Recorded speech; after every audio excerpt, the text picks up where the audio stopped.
Mes chers frères et sœurs dans le Seigneur, c'est le révérend Jacques Dinabanza. Comme d'habitude, je suis devant vous pour vous prêcher la bonne nouvelle de l'Évangile. Et cette bonne nouvelle de l'Évangile est intitulée « Jésus est allé au ciel tranquille et satisfait parce qu'il a laissé derrière lui 12 apôtres. » Je reprends, mes chers frères et sœurs dans le Seigneur. Le thème de notre enseignement d'aujourd'hui est intitulé « Jésus est allé au ciel tranquille et satisfait parce qu'il a laissé derrière lui 12 apôtres. » Mes chers frères et sœurs dans le Seigneur, lisons dans Épître de 1 Corinthiens 12, 28. J'ai lu au nom de Jésus-Christ. Et Dieu a établi dans l'Église, premièrement, des apôtres, deuxièmement, des prophètes, troisièmement, des docteurs, ensuite, pasteurs et évangélistes. Frères et sœurs en Christ, je n'avais jamais prêté attention à ces premièrement, deuxièmement et troisièmement, avant que je commence à réfléchir sur la croissance de l'Église. Mes chers frères et sœurs dans le Seigneur, j'ai commencé à voir pourquoi la famille de Dieu n'évolue pas avec souplesse. Dans une famille normale, le premier enfant a 2 ans ou 3 ans, quand arrive le second. Quand le troisième fait apparition, le deuxième trottine et le premier est presque prêt pour l'école. Mais dans l'église, quand le deuxième enfant arrive, le premier est encore un bébé. Plus il y a d'enfants qui naissent dans l'église, plus nous aurons fort à faire.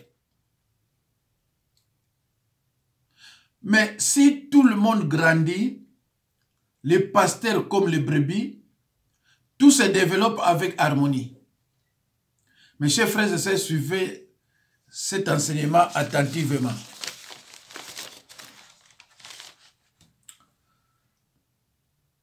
Regardez, Paul n'était pas un apôtre. Dès le début, regardez, Paul n'était pas un apôtre dès le début. C'était d'abord un simple disciple qui rendait témoignage dans les églises. Il a peut-être parlé en langue pour la première fois quand Anania lui imposa les mains. Actes des apôtres 9. Actes des apôtres chapitre 9. Il continua à grandir. Et dans Actes 11 et 12, dans Actes chapitre 11 et chapitre 12, nous les voyons collaborateurs de Barnabas. Et en Actes 13, 11, il est décrit comme faisant partie des prophètes et docteurs de l'église d'Antioche. Il devient apôtre. Acte 9, 13, Acte 9, 13, Acte 9, pardon, Acte 13, 9, Acte 13, 13. Il a été envoyé comme apôtre. Frères et sœurs en Christ, le ministère de tout chrétien se développe sur ce chemin. Frères et sœurs en Christ, Dieu a changé la structure de la vie de Paul. Il a grandi et il agissait selon la parole de Dieu. Lisons dans Épître de 1 Timothée 1, 13. Je lis au nom de Jésus-Christ. Moi qui étais auparavant un blasphémateur, un persécuteur, un homme violent, mais j'ai obtenu miséricorde parce que j'agissais par ignorance dans l'incrédulité. Frères et amis chrétiens, Nous devons tous grandir. Nous devons quitter notre état d'enfance permanente et prendre une nourriture solide jusqu'à ce que nous soyons même équipés et que nous équipions d'autres pour étendre le royaume de Dieu. Ces hommes donnés par Dieu ne devraient pas servir de façon à rendre les gens continuellement dépendants d'eux. Les croyants devraient à la longue être indépendants. Bien au contraire, ils devraient œuvrer de telle manière que les saints pourront continuer le travail sans aide. Le verset d'Éphésiens 4:13 est la réponse à la question pendant combien de temps ce processus de jouissance, ce processus de croissance continuera-t-il? La réponse: jusqu'à ce que nous soyons tous parvenus à l'unité de maturité. Lisons dans Éphésiens 4:13. Éphésiens 4:13. Je lis au nom de Jésus-Christ. Jusqu'à ce que nous soyons tous parvenus à l'unité de la foi et de la connaissance du Fils de Dieu, à l'état d'homme fait et à la mesure de la stature parfaite de Christ. Mes chers frères et sœurs dans le Seigneur, nous qui sommes des pasteurs, nous sommes obligés de prêcher la parole pour que les croyants comprennent, qu'ils soient perfectionnés, jusqu'à ce qu'eux aussi vont grandir. C'est-à-dire, ils étaient des diacres, des mains évangélistes, pasteurs et docteurs, etc. Les gens ne peuvent pas rester des bébés spirituels. Ou les croyants ne peuvent pas rester comme ça. 40 ans, il est toujours frère. 50 ans, il est toujours frère. Il faut que les gens grandissent. Apôtre Paul, au départ, il était quelqu'un qui faisait des témoignages dans des églises. Et apôtre Paul, après, il est devenu évangéliste. Et à la fin, il est devenu apôtre. Bien-aimé en Christ. Éphésiens 4 ne dit pas que ce sont les apôtres, les prophètes, les docteurs, pasteurs, évangélistes qui doivent faire du service et qui vont toujours continuer à prêcher dans des ministères. Il est dit qu'ils doivent perfectionner les saints, c'est-à-dire mettre les saints en état d'accomplir le ministère. C'est le processus naturel. C'est aussi la clé de la multiplication. Si nous n'arrivons pas à perfectionner les croyants, qui restent toujours dépendants de nous autres, mais un jour, nous allons partir, qui vont prendre les relèves, qui vont maintenant prêcher dans des églises. Notre Père veut que chacun devienne aussi grand que Jésus-Christ. Ainsi poursuit l'apôtre Paul. Nous ne serons plus des enfants flottants et emportés à tout vent de doctrine par la tromperie des hommes, par les ruses, dans les moyens de séduction. Ephésiens 4, 14. Nous ne serions plus des enfants flottants et entraînés à tout vent de doctrine par la tromperie des hommes. Mes chers frères et sœurs, nous sommes là pour la perfection des saints. Il faut que les croyants grandissent. Ils ne peuvent pas rester toujours des frères. La Bible dit clairement, Paul commençait d'abord à faire des témoignages dans des églises.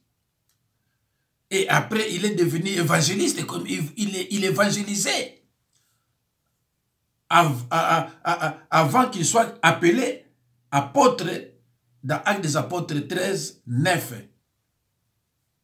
Là où le nom de Saul a disparu, remplacé par Paul.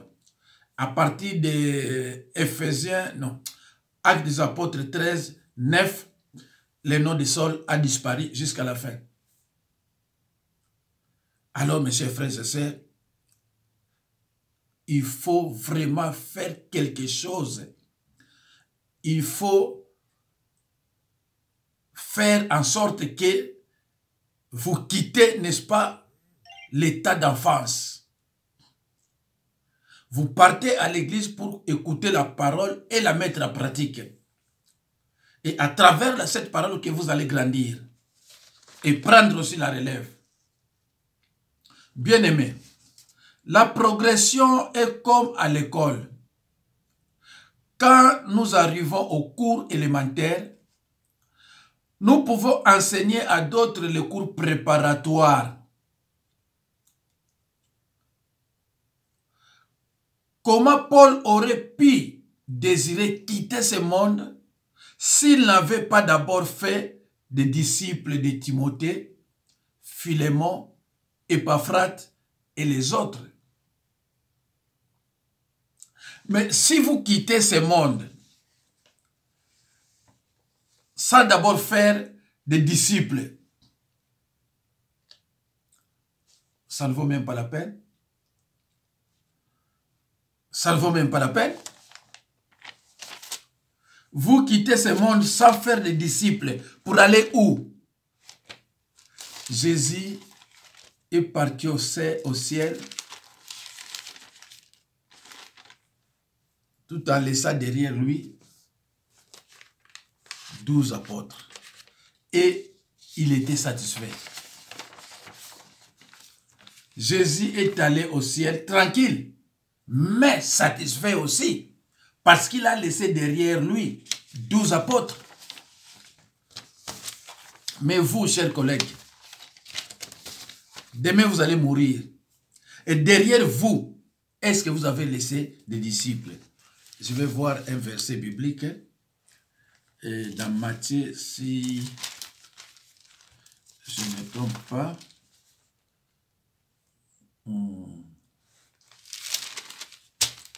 Voilà. Lisons dans Matthieu 28,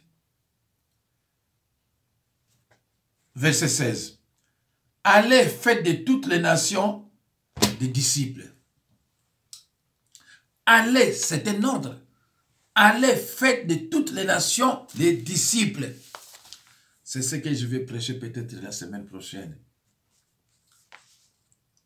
Un pasteur doit faire en sorte que dans son église ou dans son ministère, que les gens grandissent. C'est-à-dire, s'il y a des frères, les frères vont devenir des diacres aujourd'hui, demain évangélistes, le lendemain pasteurs et ainsi de suite. C'est ça. La Bible dit ils doivent perfectionner les saints, c'est-à-dire mettre les saints en état d'accomplir le ministère. C'est le processus naturel. C'est aussi la clé de la multiplication. Il devrait perfectionner les saints, que les croyants grandissent.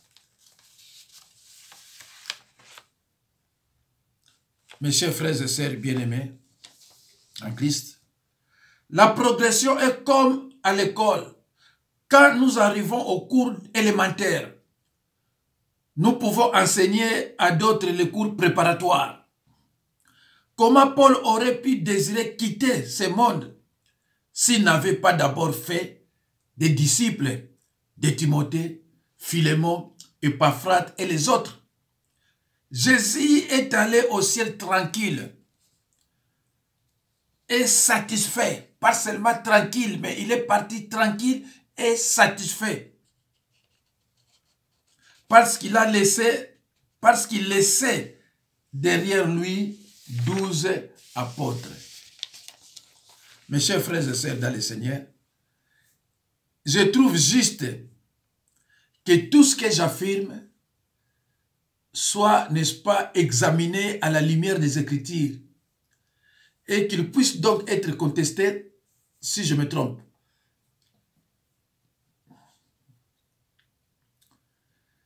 Ils avaient grandi.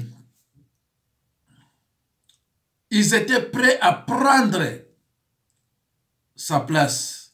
Les 12 membres de son ministère n'ont pas besoin d'écrire. Mes chers frères et sœurs, je disais, Jésus est allé au ciel tranquille et satisfait parce qu'il laissait derrière lui 12 apôtres. Les 12 membres, les 12 apôtres de son ministère, parce que Jésus avait un ministère itinérant.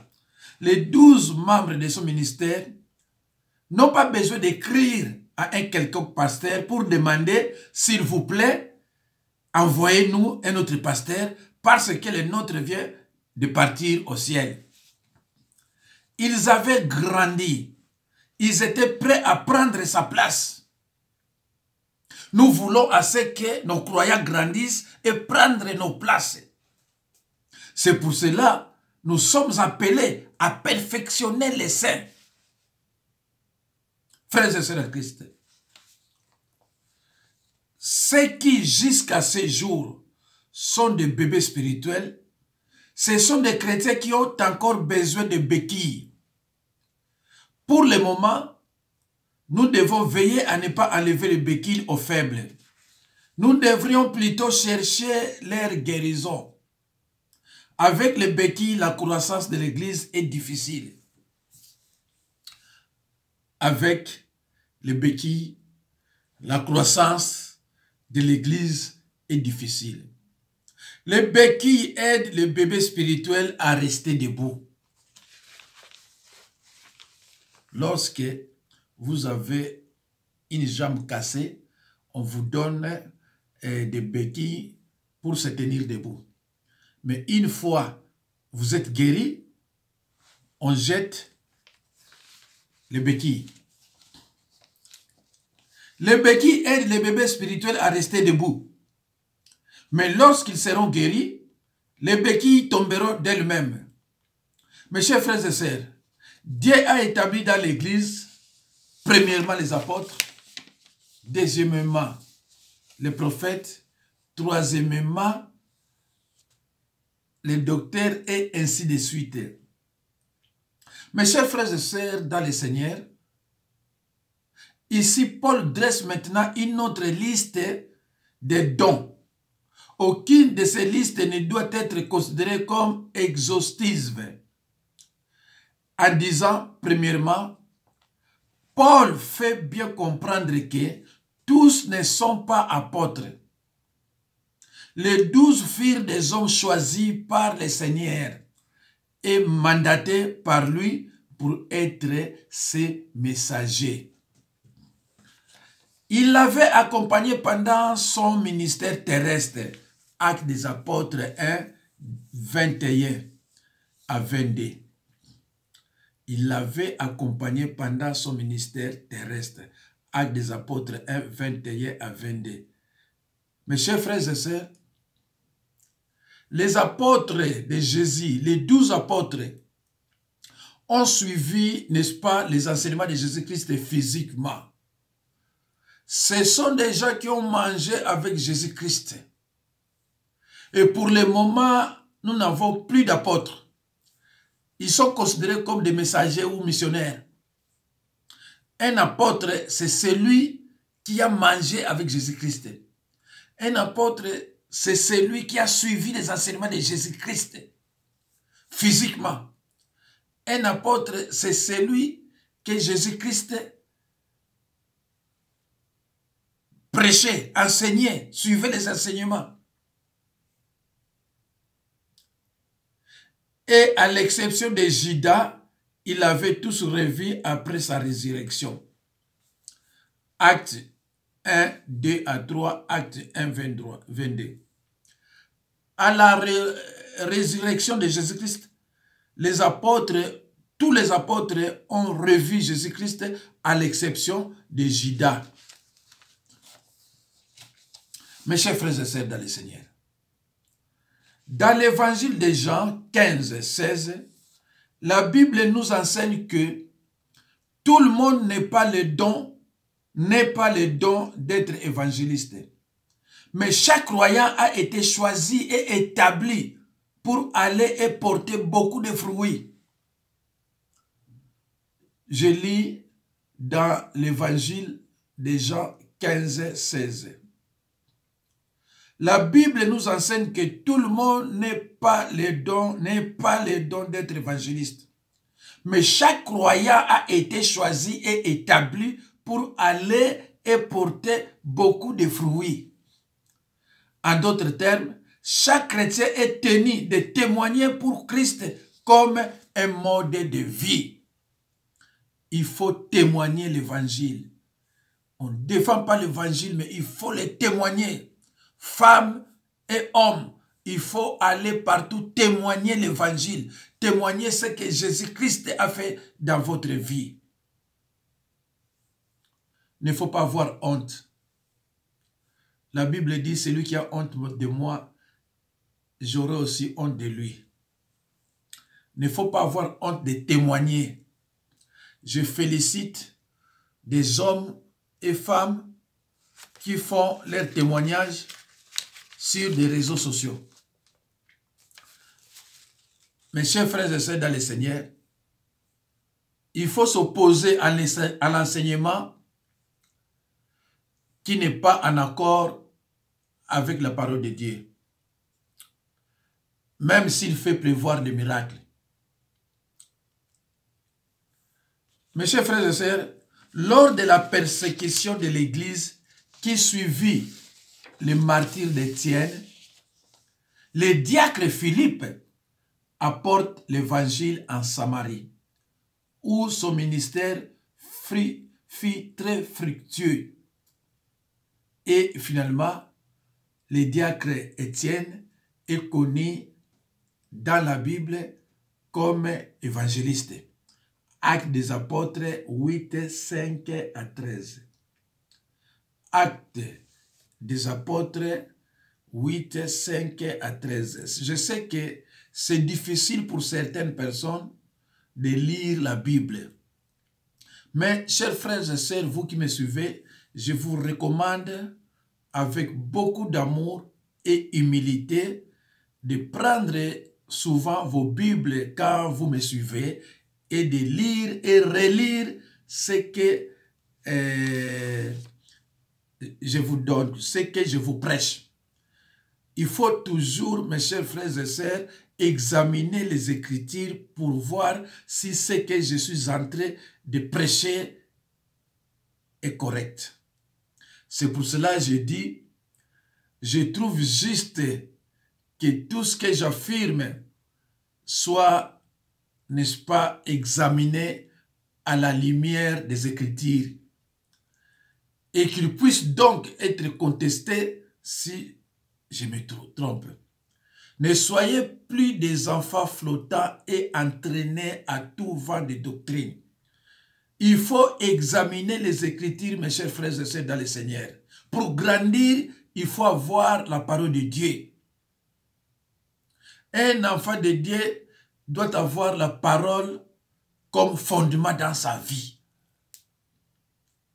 Mes chers frères et sœurs, dès que vous acceptez Jésus-Christ comme Seigneur et Sauveur, vous entrez automatiquement dans les combats spirituels. Automatique. Ce combat est invisible et éternel. L'ennemi te voit, mais toi tu ne le vois pas. Donc le fait d'accepter seulement Jésus-Christ comme Seigneur et Sauveur, vous entrez automatiquement dans ce combat spirituel contre Satan, contre la chair et contre le monde. Il y a un passage biblique qui dit, l'homme aura pour ennemi les gens de sa propre maison aussi. Nous n'avons pas à lutter contre la chair et le sang. C'est-à-dire que notre combat n'est pas contre les hommes et les femmes. Notre combat est contre les ennemis rusés qui sont invisibles. Les ennemis qui complotent contre nous.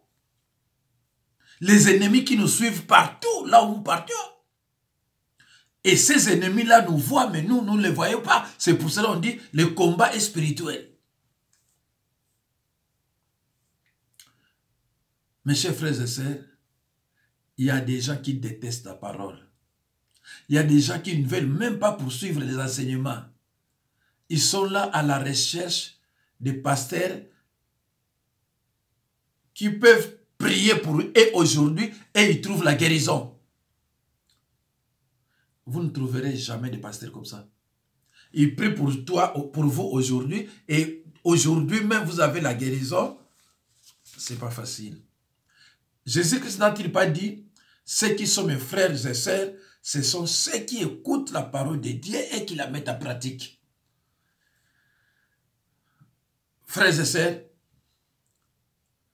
pourquoi vous attendez à ce que vous soyez consacrés évangélistes?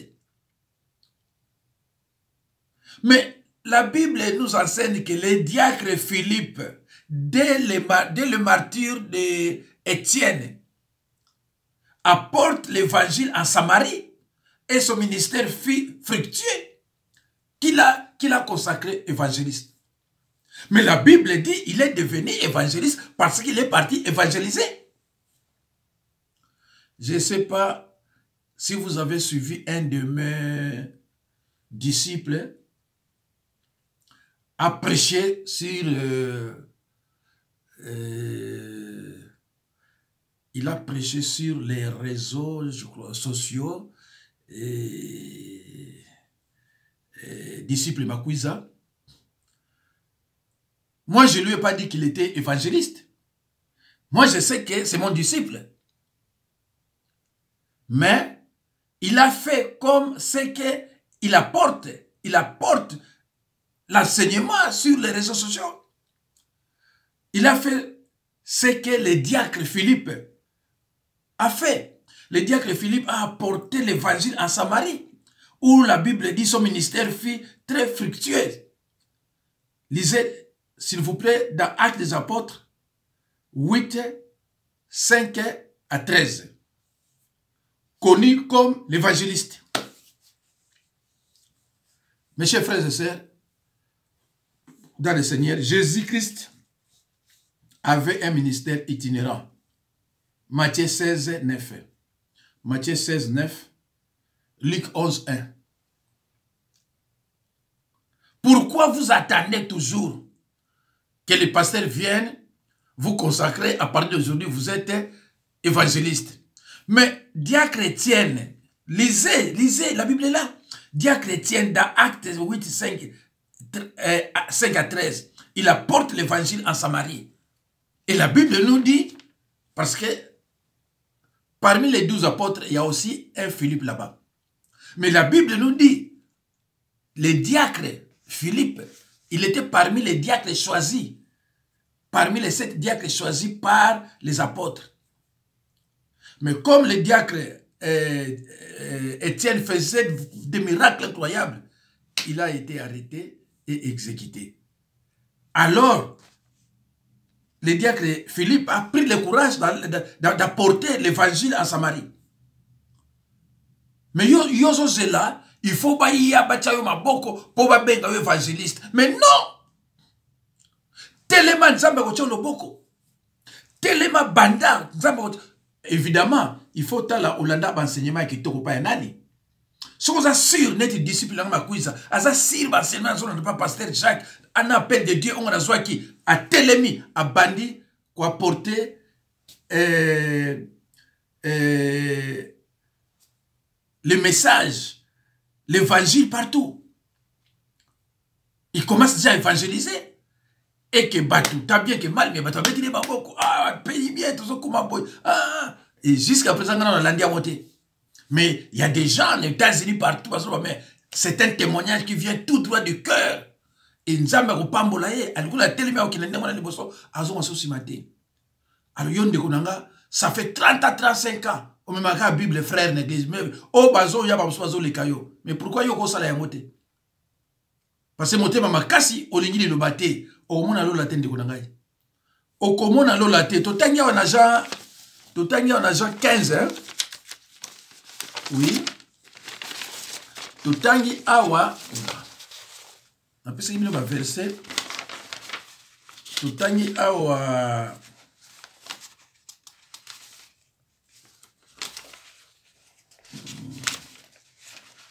Tout en un chapitre dans Jean 15, 10, non 15, 16. La Bible nous enseigne que tout le monde n'est pas le don d'être évangéliste, mais chaque croyant a été choisi et établi pour aller et porter beaucoup de fruits. Alors, yo zelaga nani? Ozo zelaga pasteur na yo ayo cholo boko. Hein? Ozo zelaga nani? Mes chers frères et sœurs, c'est la fin de notre enseignement d'aujourd'hui intitulé Jésus est allé au ciel tranquille et satisfait parce qu'il a laissé derrière lui 12 apôtres. Ngape na okelende ngwana satisfait parce que batunanga déjà bazo à parier ba mususu batera déjà liloba. Merci beaucoup.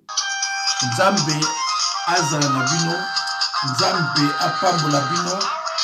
C'est ça le travail de mon père. Ce qui yo pas yo zalo finga ozotonganga, ce n'est pas mon problème. Moi je fais le travail de mon père correctement. Je dis bien correctement. Merci. Nzambe apambola bino. À la prochaine occasion. Que Dieu vous bénisse. Merci.